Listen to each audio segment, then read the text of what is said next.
selalu sukacita, melayani buat Tuhan, kerja buat Tuhan, selalu manis. Amin. Dan hari ini di bagian terakhir dari seri khotbah bulan ini, Walk with Jesus, jalan bersama dengan Yesus. Ya, saya akan bagikan satu firman Tuhan yang judulnya adalah harmoni bersama Yesus. Saya berdoa dalam hidup saya, dalam hidup kita, dalam hidup saudara dan saya, Yesus bukan sekedar konsep, Yesus bukan sekedar Tuhan yang jauh di sana, tapi Yesus itu sungguh nyata, sungguh hidup, pribadi yang dekat dengan saudara. Anda bisa ngobrol sama Yesus, Anda jalan dan Anda mengalami Yesus itu secara pribadi. Doa saya dalam hidup saudara, Alkitab itu bukan cuma buku yang terjadi di masa lalu, catatan sejarah. Doa saya Alkitab itu menjadi pengalaman pribadi dalam hidup saudara. Buku kehidupan yang ketika Anda baca, Anda alami itu secara pribadi dalam hidup saudara. That is walk with Jesus. Itulah yang namanya jalan sama Yesus. Kalau Anda jalan sama Yesus, Alkitabmu jadi hidup. Kalau Anda jalan sama Yesus gak ada ceritanya Anda bosan. Karena jalan sama Yesus itu exciting. Jalan sama Yesus itu memang ada deg-degannya. Tapi indah banget jalan sama Yesus. Oke, siap jalan sama Yesus? Amin. Amos 3 ayat yang ketiga. Berjalankah dua orang bersama-sama jika mereka belum berjanji? Sekarang saya mau terjemahkan, saya mau bacakan dalam Alkitab bahasa Inggris, versi The Message. Do two people walk hand in hand if they aren't going to the same place? Apakah dua orang akan jalan bergandengan tangan jika mereka tidak pergi ke tempat yang sama? Jadi kalau saudara dan saya mau jalan barengan, maka kita hanya bisa jalan barengan kalau tujuan kita sama. Kalau tujuan kita beda, hari ini saya khotbah di Soho dan Bunita khotbah di Peak. Kita dari rumah berangkat. Mungkin gak kita berangkat bersama-sama? Gak bisa. Kita akan berangkat sendiri-sendiri. Kita akan berangkat terpisah. Kenapa? Karena tujuan saya ke Soho. Tujuan istri saya ke Peak. Sama halnya dengan Yesus. Anda mau jalan sama Yesus?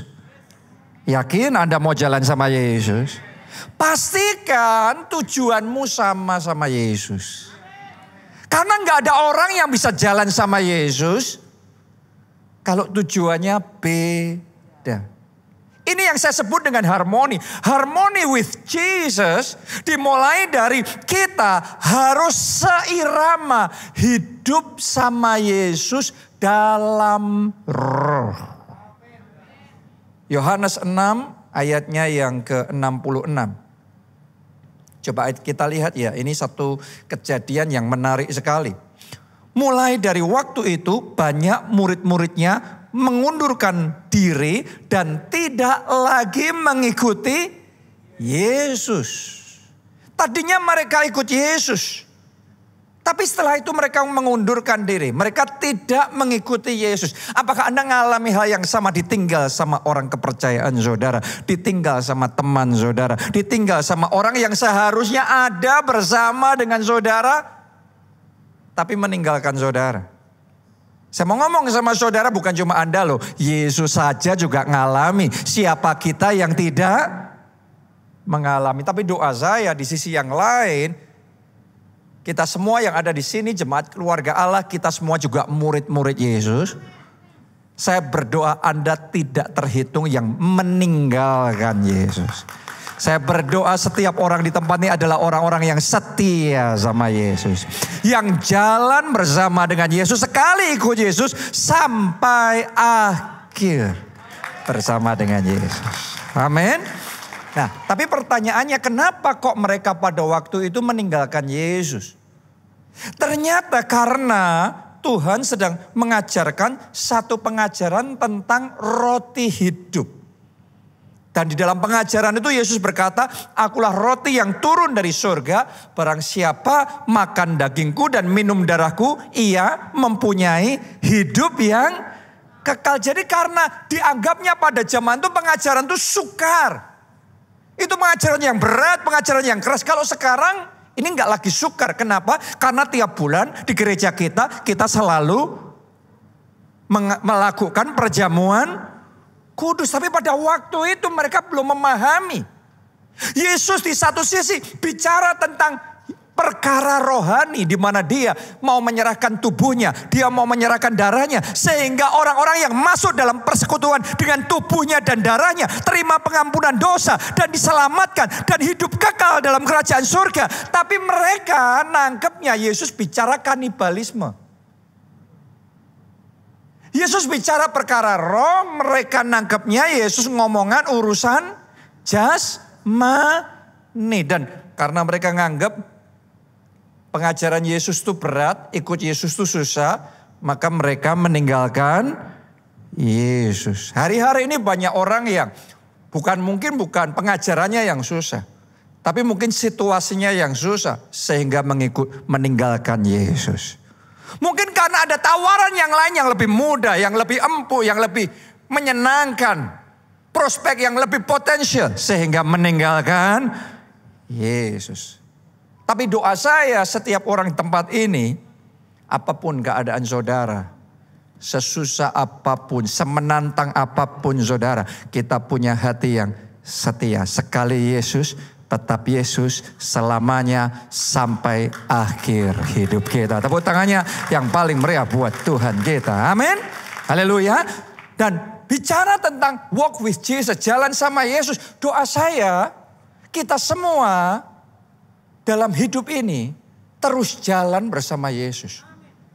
Dan jalan sama Yesus itu jalan dalam roh. Mari kita baca Galatia 5 ayat 17.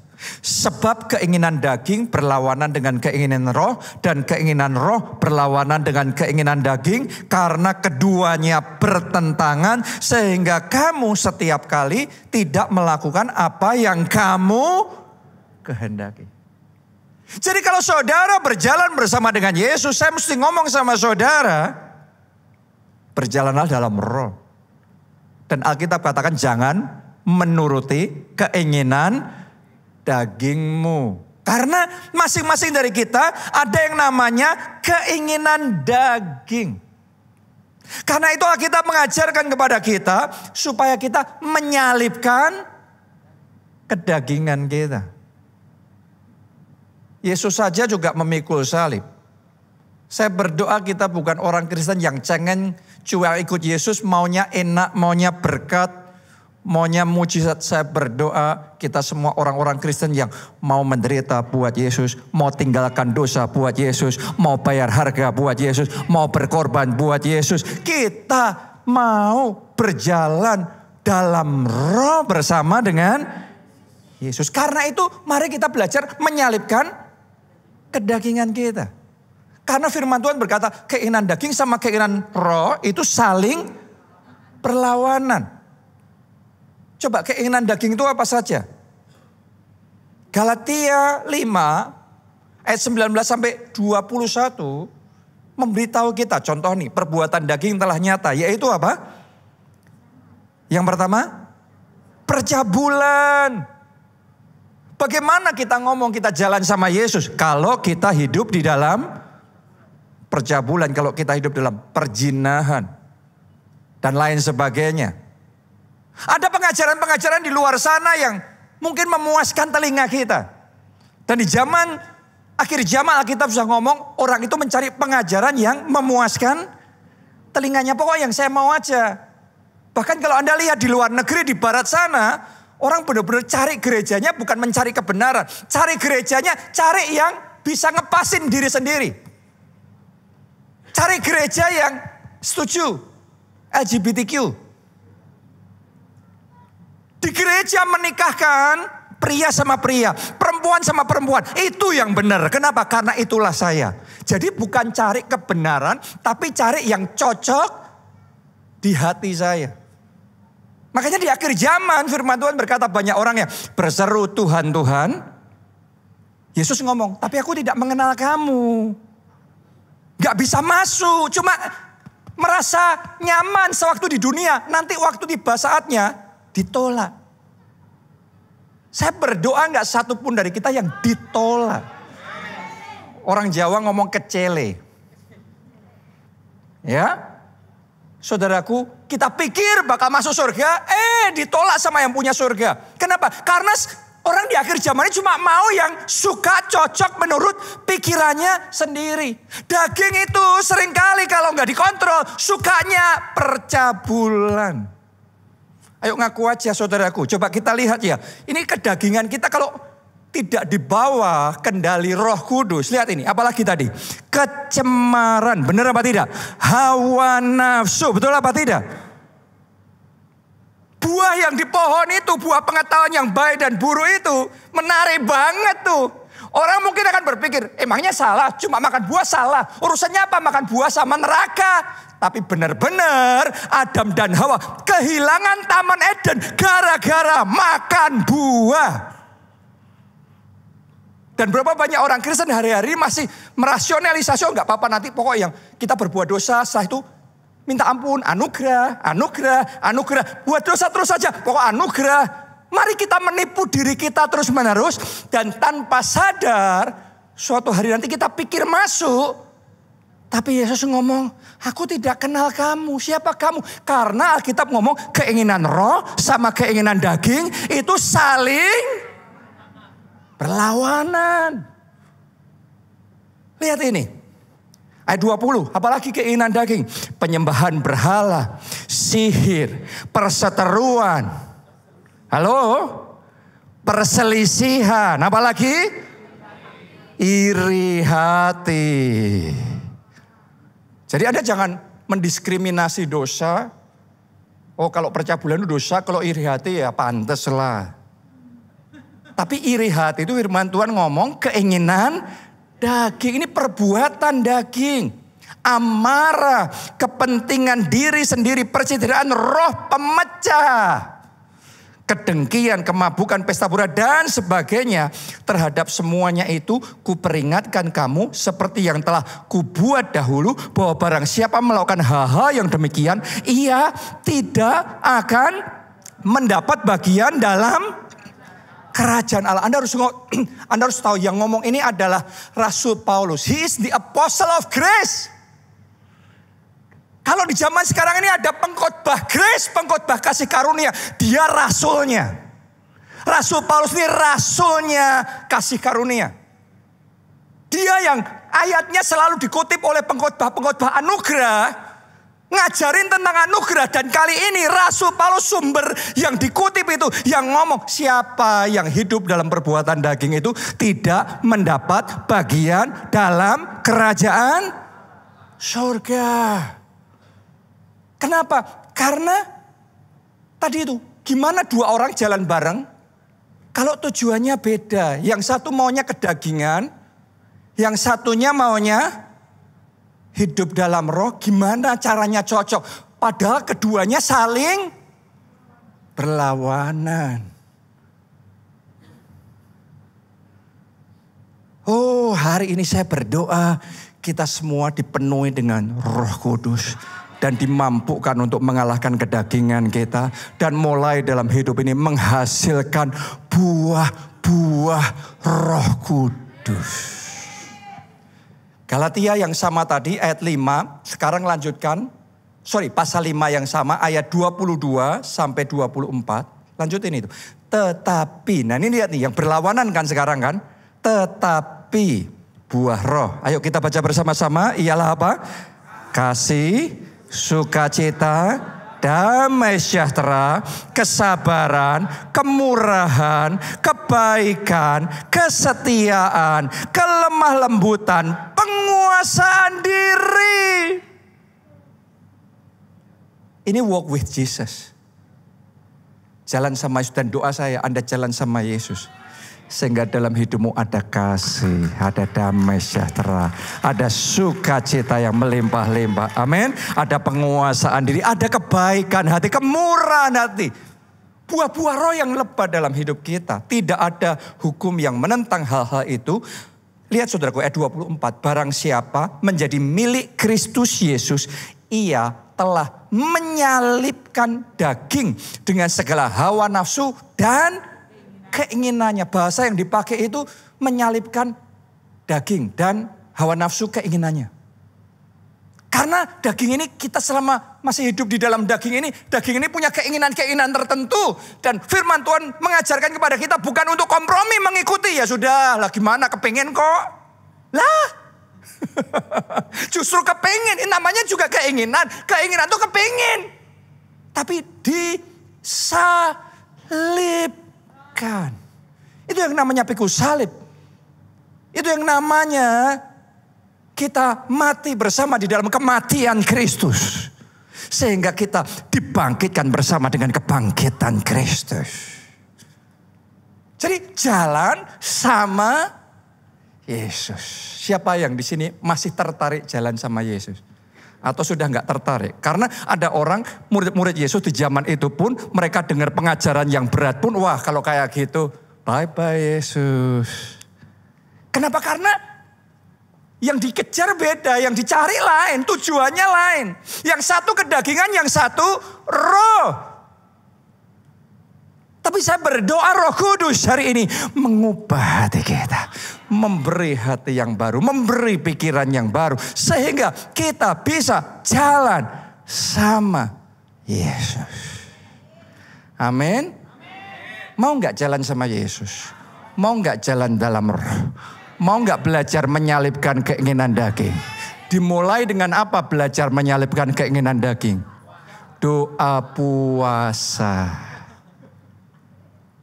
Loh, jujur saudaraku, kalau kita bicara jujur aja loh ya, daging kita ini lebih enak puasa atau lebih enak makan enak? Ayo jujur aja. Kalau jemaat keluarga Allah, doa puasa Pak. 40 hari 40 malam. Itu kesukaanku. Haleluya.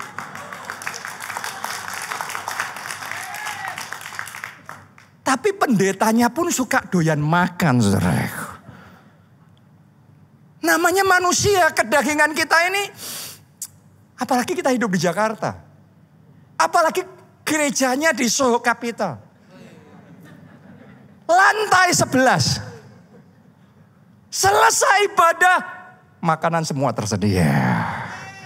Tinggal turun ke bawah dan all you can eat. Anda bisa pilih semuanya yang paling enak. Dari yang paling enak di seluruh Indonesia ada di sini. Tapi waktu mau makan, khotbahnya doa puasa. Siapa yang saat dikhotbahin doa puasa? Amin. Amin. Jujur kita dagingnya gak enak Pak. Tapi Yesus ngomong, kamu ikut aku, menyalibkan kedaginganmu. Keinginan daging itu disalibkan. Dan doa saya Anda tidak alergi dengan khotbah menyalibkan kedagingan. Doa saya jemaat keluarga Allah bukan cuma ngejar khotbah tentang berkat saja. Tapi doa saya jemaat keluarga Allah adalah the follower of Jesus Christ. Para pengikut Yesus Kristus. Kita menjalani, kita mau jalan bersama dengan Yesus. Doa puasa. Kalau Anda masih ingat yang saya sampaikan kemarin waktu ibadah Jumat Agung di sini. Saya bagikan tentang apa yang Tuhan taruh di hati saya di tahun ini. 2 Tawarik 7 ayat 14. Jikalau umatku yang atasnya namaku disebut merendahkan diri dan mencari wajahku. Saya ajak saudara, ayo kita merendahkan diri dan mencari wajah Tuhan. Ayo kita doa puasa. Doa puasa di tahun yang penuh dengan goncangan. Di tahun yang penuh dengan tantangan. Saya ajak saudara, doa puasa. Nanti Anda akan melihat ketika Anda meresponi perkataan Tuhan, perkataan profetik ini. Janji Tuhan akan dinyatakan dalam hidupmu. Tahun ini apapun yang terjadi, dunia boleh gonjang-ganjing. Tapi saudara, sekalipun diizinkan berjalan melalui air, tidak dihanyutkan. Sekalipun diizinkan berjalan melalui api resesi, api krisis, tetapi tidak akan dihanguskan. Bahkan Anda akan bersaksi, yes, tahun ini 2025 adalah tahun double favor. Tahun ini akan ada favor Tuhan yang besar, favor Tuhan yang tebal, yang belum pernah Anda alami sebelumnya. Tetapi Dia akan nyatakan itu dalam hidup saudara. Sampai-sampai saudaraku, kemarin waktu kita meeting pemuritan sama Pak Obaja, saya bagikan tentang hal ini. Tiba-tiba Pak Obaja ngomong, kalau gitu kita majuin aja doa puasa kita. Kan doa puasa kita harusnya baru dimulai tanggal 13 Mei. Itu doa puasa tahunan kita 13 Mei, kita memulai doa puasa 40 hari. Dan Pak Obaja ngomong, dimajuin aja. Oke, tanggal berapa? 1 Mei. Jadi saya mau aja Anda semua di tempat ini, ayo salibkan kedaginganmu. Saya tahu Anda suka yang enak-enak itu, suka yang daging-daging itu semuanya. Tapi ayo kita belajar menyalibkan kedagingan kita. Mulai tanggal 1 Mei kita doa puasa. Haleluya. Yang paling excited di sini dari tadi ini, saudara. Yang lainnya saya tahu di kantor kalau Anda doa puasa, temanmu lagi makan enak, engkau harus gigit jari. Lagi ketemu dengan klien, harusnya kita pagi bisa ngopi dulu, bisa ngapain dulu. Tapi nggak bisa. Itu yang namanya menyalipkan keinginan daging, Ci. Saya mau ngomong sama saudara, ayo belajar walk with Jesus. Kenapa Yesus tidak real dalam hidup banyak orang Kristen? Karena nggak jalan sama Yesus. Nggak belajar menyalipkan keinginan daging. Gimana kuasanya nyata dalam hidup saudara? Gimana pengurapannya dimanifestasikan dalam hidup kita? Gimana Alkitab menjadi hidup dan pengalaman pribadi kita kalau kita nggak jalan sama Yesus? Buktikan Yesus ketika engkau jalan sama Yesus. Gak ada orang yang jalan sama Yesus gak mengalami Yesus itu dahsyat, Yesus itu berkuasa. Ketika dia berfirman semua yang dikatakannya jadi. Tapi kita harus walk with Jesus. Dan saya mau ngomong sama saudara, kalau kita jalan sama Yesus, kita harus tahu seleranya Yesus. Benar apa tidak? Kalau Anda jalan sama seseorang, seleramu beda sama orang itu, omongannya beda. Anda ngomong A, dia baliknya ngomong B. Anda ngomong C, dia ngomongnya D. Anda kemana, dia kemini. Nggak cocok itu, nggak ada chemistry di dalam pembicaraan itu, di dalam relationship itu. Sehingga nggak kena di situ. Anda mau jalan sama Yesus, Anda harus ngerti apa yang disukai oleh Yesus. Belajar dari Esther. Satu anak yatim piatu yang dikisahkan di dalam Alkitab. Dan diberi kesempatan untuk mengikuti kontes pemilihan ratu. Siapa yang terpilih akan diangkat jadi ratu. Wow. Banyak pesertanya dan cantik-cantik semuanya. Karena best of the bestnya yang dikumpulin di negeri itu. Untuk ikut kontes dipilih raja menjadi ratu untuk mendampinginya. Dan setiap wanita yang ikut kontes itu diperkenankan untuk mempresentasikan dirinya begitu rupa. Ya kayak pemilihan kontes nyanyi, kontes lagu, atau kontes bakat, apapun itu namanya. Saya nggak mau sebut brandnya. Tapi kalau Anda ngelihat kontes-kontes talenta-talenta itu, bakat-bakat itu, masing-masing akan diberikan kesempatan untuk bisa mempresentasikan bakatnya. Dan semuanya akan tampil all out sehingga bisa terpilih. Akan ada juri yang menilai dan Siapa yang terpilih dia pemenangnya. Kali ini jurinya raja sendiri. Dan setiap wanita pada waktu itu menampilkan yang terbaik dari yang terbaik. Saya yakin itu semua dari ujung rambut sampai ujung kaki dipoles semuanya. Kayak ibu-ibu zaman sekarang rambutnya diangkat sampai ke atas. Benar apa tidak ya? Itu diwarna dan dikerli. Alisnya dibuat lentik. Make upnya saya nggak tahu berapa sentimeter itu. Benar? Lipstiknya. Jarinya satu persatu. Di treatment kukunya saudaraku. Dan semuanya. Pokok semuanya mau tampil cantik. Mau tampil yang terbaik. Dan semua gadis punya persepsinya masing-masing. Cantik itu gimana? Mereka semua punya seleranya sendiri-sendiri. Punya versinya sendiri-sendiri. Kecuali satu gadis. Anak yatim piatu ini. Namanya Esther. Dia nggak mau apa-apa. Dia beda sama yang lainnya. Yang lainnya mau ini, mau itu, aku mau gini, mau gitu, dan gini gitu.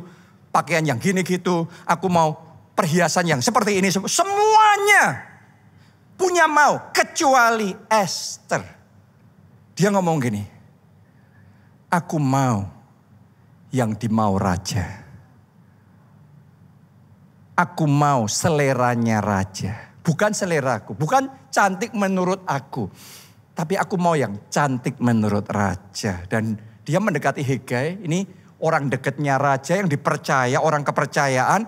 Yang ngerti raja itu seleranya kayak apa. Jadi Esther deketin dia dan kemudian mendengarkan perkataan dia. Raja itu suka perempuan yang kayak gini, yang rambutnya begini, yang dandanannya seperti ini. Pembawaannya begini dan lain sebagainya. Dan Esther ngomong, aku mau yang itu. Dan saya mau katakan sama saudara, dari semua gadis yang cantik. Kalau Anda jadi raja ya, Anda tidak kekurangan perempuan cantik. Zaman itu raja bisa punya berapapun banyak istri, betul apa tidak? Raja nggak kekurangan perempuan cantik. Tapi raja mau yang kena di hatinya. Dan dari semua yang cantik itu, ada satu yang paling menarik hatinya. Akhirnya Esther lah yang dipilih dan diangkat jadi ratu. Kenapa? Karena dia tahu satu rahasia yang orang lain gak tahu. Dia tahu selera raja itu yang menentukan kehidupannya. Masing-masing dari kita punya mau dalam kehidupannya. Aku mau gini, aku mau gitu. Kita ngejar ini, ngejar itu. Wah, setiap hari hidup kita penuh dengan macam-macam aktivitas yang kita kejar. Pertanyaannya, tahu nggak yang Tuhan mau dalam hidupmu apa? Tahu nggak rencana Tuhan itu apa dalam hidup saudara? Tahu nggak selera Tuhan itu kayak gimana? Ada orang-orang yang spesial yang akan ngomong Tuhan, ya Bapa, bukan kehendakku. Tapi kehendakmu jadi. Oh, itu butuh memang menyalipkan kedagingan. Karena kedagingan ini kita punyanya maunya ini, maunya itu, maunya ini, maunya itu. Kita punya mau banyak. Tapi ada orang-orang yang mau menyalipkan kemauannya dan kedagingannya. Dan mau berkata bukan kehendakku. Kehendakmu, bukan seleraku. Seleramu, bukan tujuanku. Tujuanmu jadi. Kalau Anda adalah orang yang seperti itu, saya mau ngomong sama saudara. Seperti Esther, dapat yang terbaik. Mulai hari ini dalam hidupmu tidak akan pernah biasa lagi. Tuhan akan selalu memilihkan yang terbaik. Anugerahnya, favornya akan selalu yang terbaik. Pilihannya selalu yang terbaik. Anda mau jalan sama Yesus? Anda mau yang Yesus mau, seleranya Yesus? Tahu nggak saudaraku, saya bagikan ya. Ini saya sharekan sama saudara. Dari pengalaman saya kenal Yesus. Kan kayak tadi ya, Esther tuh deketin orang yang dekat sama raja untuk ngerti seleranya raja itu apa. Nah, saya sebagai hamba Tuhan, sekarang juga saya kepengen ceritain sama saudara seleranya Yesus itu gimana. Saudara tertarik dengan seleranya Yesus? Ada 3 yang saya mau bagikan. Nomor 1, Yesus itu sukanya sama orang yang punya iman yang besar. Oke? Ya. Bukan orang yang takut-takut, bukan orang yang serba mungkin penuh kalkulasi, tapi penakut. No. Yesus itu sukanya sama orang yang berani berjalan dalam iman, punya iman yang besar. Ayo kita baca satu kejadian yang menarik sekali. Matius 8 ayat yang ke-10. Ini kisah tentang seorang perwira Romawi. Nah, di ayat ini saya mau bacakan dalam versi bahasa Indonesia masa kini. Waktu Yesus mendengar apa yang dikatakan oleh perwira itu, lihat sini saudaraku. Dicatat di sini, ia kagum sekali.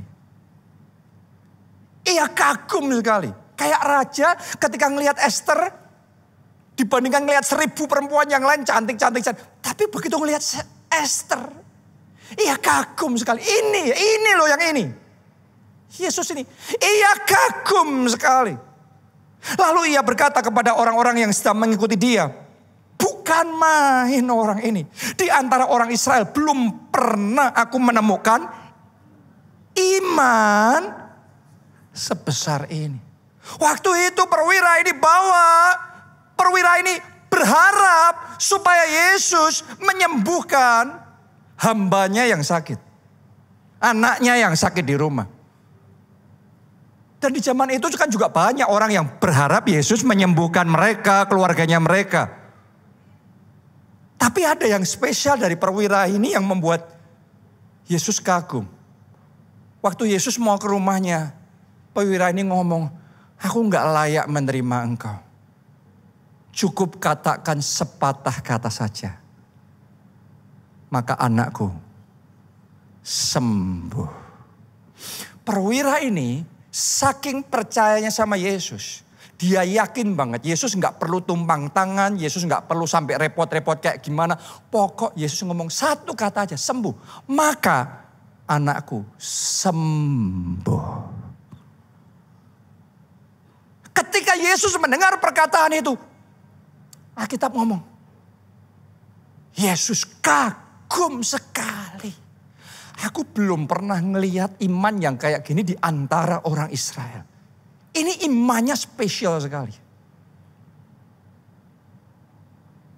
Ada berapa banyak orang Kristen yang dikhotbahin sampai berapa lama pun dikasih tahu Yesus peduli, Yesus mengasihi, Yesus siap dan Yesus mampu menolong. Tapi tetap berkata, aku sembuh gak ya? Masa depanku aman gak ya? Nanti gimana kalau gak gini? Nanti kalau gitu. Saya mau ngomong sama saudara banyak. Tapi akan ada orang-orang yang spesial. Yang di saat orang lain ragu. Di saat orang lain masih gak yakin dengan perkataan Tuhan. Dengan firman-Nya Yesus. Tapi akan ada orang-orang yang ngomong, thank you Jesus. Perkataanmu cukup buat aku. Khotbah ini satu kata saja jadi rema dalam hidupku. Sembuh, maka sembuh aku. Jadi itu dalam kehidupanku. Akan ada orang-orang yang punya iman yang spesial. Yang akan berani berkata saat yang lain ngomongin that is impossible. Itu gak mungkin. Tapi ada orang-orang khusus yang akan berani berkata, all things, segala perkara mungkin. Keluargaku mungkin untuk dipulihkan, pasti dipulihkan. Semua belenggu hutang ini lunas. Pasti ada jalan keluar, pasti ada pertolongan. Tepuk tangannya pula yang paling meriah buat Tuhan kita. Butuh iman untuk ngomong seperti itu. Butuh iman untuk ngomong aku percaya. Butuh iman. Dan Yesus paling kagum dengan orang yang berjalan dengan iman. Kalau Anda berjalan dengan iman seperti itu membangkitkan seleranya Yesus. Dan itu yang membuat Yesus excited, dan pada waktu itu kepada perwira tersebut, perwira Romawi itu Yesus ngomong, pulang, anakmu sembuh. Dan seperti itu yang terjadi. Kuasa Allah nyata kalau Yesus kagum, seleranya bangkit, kuasanya bekerja. Saya berdoa kuasanya bekerja dalam hidupmu. Kuasanya bekerja dalam hidupmu. Anak-anak muda di tempat ini, sementara dunia semakin modern, penuh dengan teknologi. Banyak teman-temanmu hanya percaya yang logis, tapi engkau tetap percaya firman. Tuhan akan pakai Anda menjadi tanda ajaib bagi orang-orang di sekeliling saudara, untuk menyatakan kemuliaannya bagi dunia yang ada di sekeliling kita. Boleh katakan amin dan tepuk tangannya yang paling meriah buat Tuhan kita. Saudaraku, dunia ini milik orang yang berani. Bukan milik orang yang serba takut. Coba saudara renungkan, sekian tahun belakangan ini, kapan gak ditakut-takutin? Selalu akan ada berita yang menakutkan. Tahun ini resesi yang menakutkan. 2020, 2021 pandemi yang menakutkan. Apa-apa serba takut. Takut pandemi, takut krisis, takut sakit penyakit, takut pajak. Masih ingat gak lagi seru-serunya dulu ngomong pajak? Pokok kalau ada apa-apa serba takut. Gak ada Alkitab mencatat Yesus kagum sama orang yang berjalan dalam ketakutan yang besar. Maka tercekamlah kita dan Yesus kagum sekali. Gak ada. Gak selera Yesus. Apa-apa takut. Tahun ini takut lagi, tahun depan takut lagi. Kapan gak takutnya? Tapi Anda harus tahu ada orang-orang yang spesial seperti Daud. Ketika Goliat yang besar, yang menakutkan itu mengintimidasi. Dan semua tentara Israel yang lain takut. Semuanya sembunyi. Tapi ada anak muda yang spesial. Yang punya keberanian luar biasa. Berjalan dengan iman dan menantang Goliat yang menakutkan itu. Di situ kuasa Allah bekerja. Mujizatnya nyata. Kemenangan terjadi. Saudaraku, melalui masa pandemi, banyak orang yang takut akhirnya menderita. Tapi yang berani jadi pemenang. Lewat Krismon 98, Anda coba lihat aja, belajar dari pengalaman. Gimana? Waktu itu ya sangat menakutkan. Super menakutkan. Di Jakarta apalagi. Super menakutkan. Tapi orang pemberani panennya paling besar. Justru masa krisis itu masa panen besar. Kesempatan besar. Kemenangan besar. Peluang besar. Itu terjadi di masa yang paling bahaya. Di masa menghadapi Goliat, saat semuanya takut, Daud berani sendiri dan Tuhan kagum sekali seperti sama perwira Romawi tadi. Kuasanya bekerja. Daud menang, Daud melejit naik jadi pahlawan besar. Dari tukang menggembalakan domba jadi pahlawan besar. Orang itu saudaraku ya harus berani nantang Goliat dulu baru naik level. Di 2025 ini saya berdoa Anda tidak mengulangi kesalahan-kesalahan sebelumnya. Takut lagi, takut pajak lagi, takut pandemi lagi, takut krisis. Kapan gak takut? Mari kita buat keputusan untuk pertama kalinya.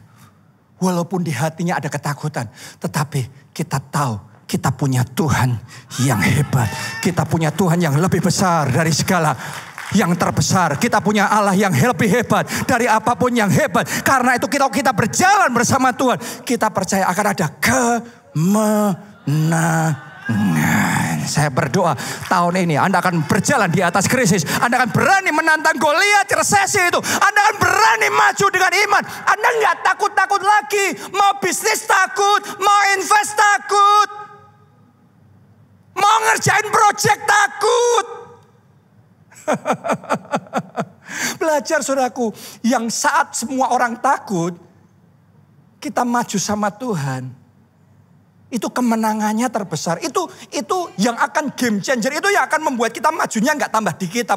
Tapi itu yang membawa kita tuh lompatan. Itu momen kayak gini nih loh.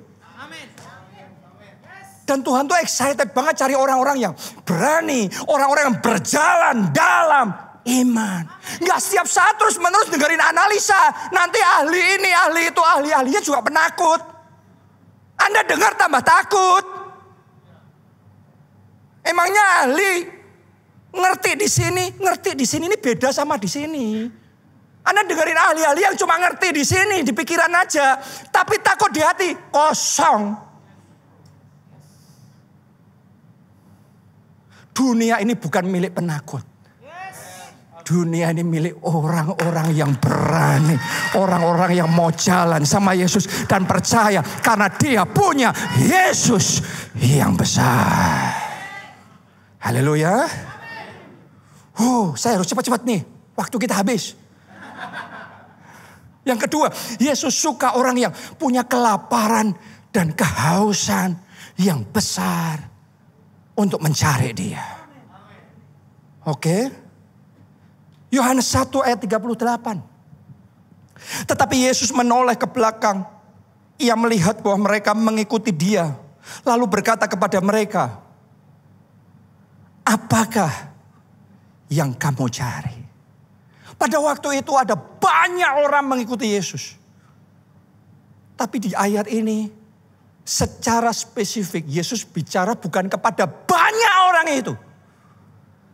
Tapi kepada dua orang yang sama-sama mengikuti Yesus. Mereka mengikuti Yesusnya beda. Yang lain mengikuti Yesus cari kesembuhan, yang lain mengikuti Yesus cari mujizat. Dan setelah itu selesai, Yesus selesai, mereka juga pulang. Tapi yang dua ini saat orang lain pulang, mereka masih tetap mengikuti Yesus. Saat KKR-nya selesai, mereka masih tetap mengikuti Yesus. Saat Yesus sudah pulang, mereka masih tetap mengikuti Yesus. Yesus bisa merasakan ada kelaparan roh yang besar. Yang lebih dari yang lain. Saya mau ngomong sama saudara, ibadah yang sama, semua orang ibadah. Tapi Yesus akan melihat dan bisa merasakan ada orang-orang yang datang beribadah dengan kelaparan roh yang besar. Yang ketika mengangkat tangan memuji dan menyembahnya, itu bukan cuma nyanyi lagu, bukan cuma karena disuruh worship leader, tapi menyembah dengan kelaparan roh yang besar, dengan passion yang menyala-nyala di dalam hatinya, dengan hati yang mencari Tuhan, dengan segenap kerinduan. Yesus cari orang yang kayak gitu. Orang kalau lapar tuh saudaraku, gak bisa ngomong, ya sudah, aku makannya tahun depan aja ya. Orang kalau haus tuh, gak mungkin akan ngomong, ya sudah bulan depan aja nanti aku minum, aku datang minum. Orang kalau benar-benar lapar, itu sekarang. Orang kalau haus beneran, kasih aku minum sekarang. Saya mau ngomong sama saudara, kalau engkau benar-benar lapar untuk mencari wajah Tuhan, engkau nggak cukup ibadah online. Engkau akan kejar Tuhan dengan segala keberadaan. Walaupun datang ke gereja itu ongkos, engkau harus ganti celana pendekmu. Dengan celana gereja, dengan celana panjang yang lebih bagus, yang lebih rapi. Anda harus repot. Semua kerepotan, semua hujan, semua pengorbanan tidak akan sanggup menghentikan saudara. Kalau Anda mengejar Yesus dengan kelaparan dan kehausan roh yang luar biasa. Bahkan ketika Anda ditantang untuk doa puasa, saya mau ngomong sama saudara, bahkan kedagingan saudara tidak akan menghentikan saudara untuk mengejar Yesus dengan doa puasa. Tahu nggak saudara, yang kayak gitu sangat menarik di hati Yesus. Makanya untuk orang-orang yang kayak gitu, Yesus ngomong yang lapar itu yang ku kenyangkan. Yang haus itu yang ku puaskan. Banyak orang nggak ngalami apa-apa. Kenapa? Karena ibadah tapi nggak lapar. Berdoa tapi tanpa kehausan roh. Memuji menyembah Tuhan tapi nggak ada hati yang membara untuk menaikkan pengagungan buat Tuhan. Karena itu nggak dikenyangkan, nggak dihauskan, nggak ngalami apa-apa. Sederhana karena nggak ada kelaparan roh. Yesus sudah ngomong yang dipuaskan yang haus. Yang dikenyangkan yang lapar. Saya ajak saudara punya kelaparan roh untuk mencari wajah Tuhan. Anda beribadah, Anda kelompok sel. Anda pondok Daud. Pondok Daud, saya ajak saudara. Saya kapan waktu lalu ketemu sama satu pengusaha yang lagi maju-majunya. Terus saya tanya sama dia, kamu buka cabang di mana-mana, kenapa belum buka cabang di sini? Dia ngomong, belum ketemu partner Pak. Loh maksudnya gimana? Partner kan kandidat banyak. Dia ngomong, saya carinya partner yang lapar Pak. Anda nangkep maksudnya? Banyak orang mau bisnis, banyak orang mau jadi partnernya. Tapi kalau partnernya nggak lapar, kerja sedikit dapat sedikit ya sudah cukup, segini aja sudah mengucap syukur, yang penting bisa hidup. Gak bisa diajak maju. Yang bisa diajak maju itu walaupun dia bukan orang kaya yang modalnya besar. Tapi dia punya kelaparan yang tidak dipunyai oleh orang lain. Dia punya kehausan yang membuat orang lain sudah cukup. Tapi dia akan lagi dan lagi dan lagi. Itu yang membuat dalam bisnis maju tuh gitu. Saya ajak saudara ketika Anda mengejar wajah Tuhan. Anda ngomong mau walk with Jesus. Doa saya bukan sekadar walk with Jesus. Ada bedanya jalan sama Yesus dengan jalan sama Yesus. Semua orang Kristen jalan sama Yesus. Tapi ada orang-orang tertentu yang jalan sama Yesus. Beda. Yang terakhir. Yang ketiga, Yesus suka sama orang yang berani mengasihi dia dengan radikal. Oke. Markus 14 ayat 3. Ketika Yesus berada di Betania di rumah Simon si kusta dan sedang duduk makan, datanglah seorang perempuan membawa suatu buli-buli pualam berisi minyak narwastu murni yang mahal harganya. Setelah dipecahkannya leher buli-buli itu, dicurahkannya minyak itu ke atas kepala Yesus. Mengurapi Yesus, mengharumkan Yesus. Saudaraku, Anda harus tahu ini bukan minyak biasa. Ini minyak narwastu, ini minyak mahal harganya.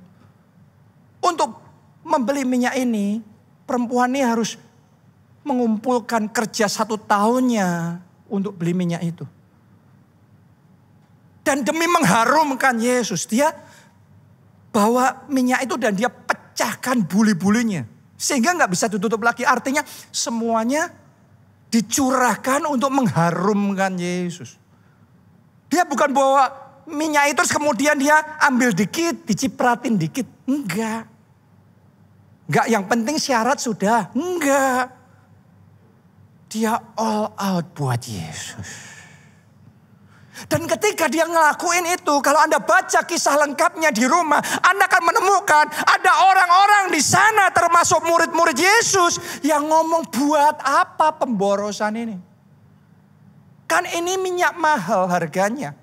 Kalau cuma mengharumkan Yesus sebentar setelah itu harumnya hilang, kan percuma. Ini dijual aja untuk memberi kepada orang miskin. Omongannya kayak rohani dan familiar banget enggak di zaman sekarang ini yang kayak gitu tuh.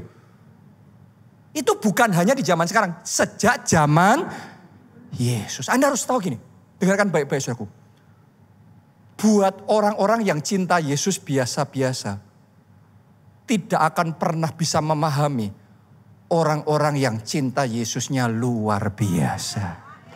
Buat orang yang cinta Yesus biasa. Yang ngomong pemborosan itu orang yang cinta Yesus loh. Mereka nganggap yang dilakukan wanita ini adalah pemborosan. Tapi buat Yesus yang dilakukan wanita ini adalah penyembahan. Dan ini gak pernah orang-orang yang cuma cinta Yesus gak pernah bisa dong ini. Mereka gak dong ini. Mereka selalu nganggapnya buat Yesus itu ya secukupnya. Buat mereka yang dilakukan perempuan ini adalah tindakan bodoh. Tapi buat Yesus, ini adalah tindakan iman yang luar biasa. Dan Yesus ngomong apa? Karena Yesus terkesan. Ini kayak wow, ini sesuatu yang mengesankan hatinya Yesus. Yesus ngomong apa yang dilakukan perempuan ini tidak akan pernah dilupakan. Akan terus diingat dimanapun Injil diberitakan. Perempuan ini ya apa yang dia lakukan akan selalu diceritakan sampai sekarang. Cara Yesus memperlakukan perempuan ini gak biasa. Kenapa? Karena perempuan ini cintanya Yesus juga nggak biasa-biasa. Saya berdoa Anda mengasihi Yesus dengan kasih yang radikal. Bukan secukupnya beribadah, bukan secukupnya korban buat Tuhan, bukan secukupnya melayani. Anda curahkan narwastu termahalmu, minyak terbaikmu untuk mengharumkan, memuliakan nama Yesus.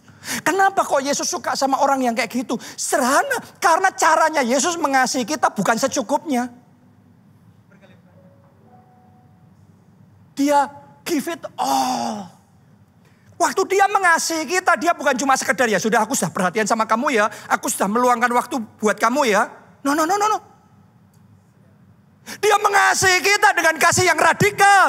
Dia mengasihi kita sampai mati di kayu salib. Dia mengasihi kita dengan memberikan tubuhnya dipecahkan. Dengan mencurahkan darahnya sampai tetes yang terakhir. Buat orang yang sekedar mengasihi Yesus. Kalau melihat orang yang sangat mengasihi Yesus. Kata-kata yang keluar kamu kok sefanatik itu sih. Gak usah sampai fanatik gimana. Buat Yesus ya buat Yesus. Tapi gak perlu sampai kayak gitu. Mereka gak akan pernah dong. Yesus ngomong apapun ini bukan pemborosan, ini penyembahan. Gak akan pernah dong sampai hari ini. Selalu akan ada orang yang ngomong itu pemborosan. Tapi hari ini saya berdoa buat orang-orang di tempat ini. Anda juga yang mengikuti secara online. Berhenti hanya mengasihi Yesus. Ayo mengasihi Yesus dengan kasih yang radikal, yang terbaik bagi Yesus. Nyanyikan lagu ini bersama-sama. Rohmu yang hidup. Rohmu yang hidup penuhiku, mengalir dalam. Mari bangkit berdiri semuanya. Jiwaku tenang bersamamu dalam naunganmu. Rohmu yang kudus, Rohmu yang kudus, pulihkanku. Engkaulah damaiku. Ku hidup oleh anugerah-Mu. Ku hidup oleh anugerah-Mu yang menyertaiku. Yang menyertaiku. Yang menyertaiku. Angkat dua tanganmu, mari katakan bersama. Ku buka hati tu jamahan-Mu, berserah penuh di hadirat-Mu. Kau ambil alih seluruh hidupku di altar-Mu menyembah. Saudaraku, ini tantangan buat kita semua. Bukan hanya cinta Yesus. Semua orang Kristen ngomongnya cinta. Tapi doa saya jemaat keluarga Allah, cinta Yesus. Semua orang Kristen ngomongnya percaya. Siapa orang Kristen yang ngomong gak percaya? Semuanya percaya. Tapi ada bedanya percaya dan percaya. sampai dicatat ketika mendengar perkataan perwira Romawi itu, maka Yesus takjub, kagum. Oh, doa saya naik level, jalan sama Yesusnya naik level, bukan sekedar asal jalan sama Yesus. Ayo kita jalan sama Yesus. Anda yang mau itu dari hati saudara, angkat dua tangan saudara, angkat doa saudara, angkat penyembahan saudara di hadapan Tuhan. Bawa aku Tuhan untuk maju lebih lagi, maju lebih lagi, mengasihi Engkau lebih lagi. Jalan sama Yesus lebih erat, lebih dekat. Belajar percaya sama Yesus lebih lagi. Ajari aku Tuhan, ajari aku Yesus. Oh, thank you Jesus.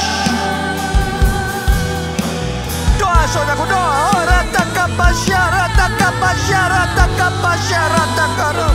Bukan sekadar doa yang asal, tapi doa yang meluap dari hati, doa yang nyampai ke tata surga.